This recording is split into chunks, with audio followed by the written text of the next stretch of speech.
ఓం శ్రీ గణేశాయ నమః. ఓం శ్రీ సరస్వతే నమః. ఓం శ్రీ గురుదత్తాత్రేయ నమః. ఓం శ్రీ లక్ష్మీనరసింహాయ నమః. తేదీ 2 మార్చ్ 2026 సోమవారం యొక్క దిన విశేషము మరియు పంచాంగము. దిన విశేషం ఏంటంటే ఈరోజు హోలికా దహనము. రాత్రి 7 గంటల నుంచి 8 గంటల వరకు యొక్క హోలికా దహనం చేయండి.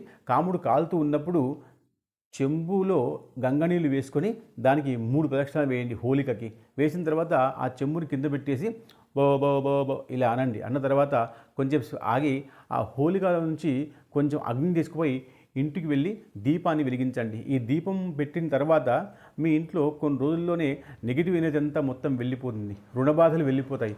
అనారోగ్య సమస్య వెళ్ళిపోతుంది. అంతా లాభం జరుగుతుంది. శాస్త్రం చెప్పిన మాట శ్రద్ధగా చేయండి.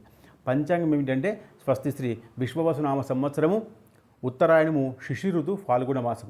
బ్రాహ్మీ ముహూర్తము తెల్లవారి 5 గంటల 23 నిమిషాల నుంచి 5 గంటల 47 నిమిషాల వరకు ఉంటుంది. అయితే ఈరోజు సూర్యోదయము ఉదయం 6 గంటల 23 నిమిషాలకి, సూర్యాస్తమయము సాయంత్రం 6 గంటలు. ఈరోజు తిథి శుద్ధ చతుర్దశి సాయంత్రం 5 గంటల 42 నిమిషాల వరకు. దాని తర్వాత పూర్ణిమ వస్తుంది. దాని తర్వాత నక్షత్రము, ఇది ఆశ్లేష నక్షత్రం, ఉదయం 7:51 వరకు ఉంటుంది. దాని తర్వాత మఖా నక్షత్రం వస్తుంది. వారము ఇందువాసర అన్నారు.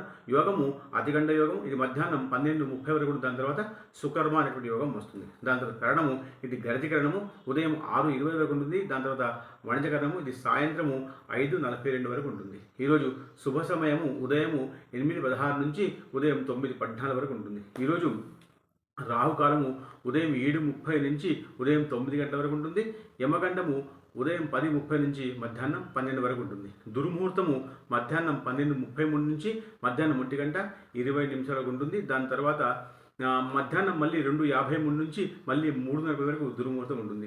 వర్జము 7:41 ఉంటుంది. రాత్రి 9:16 వరకు ఈ యొక్క వర్జం ఉంటుంది.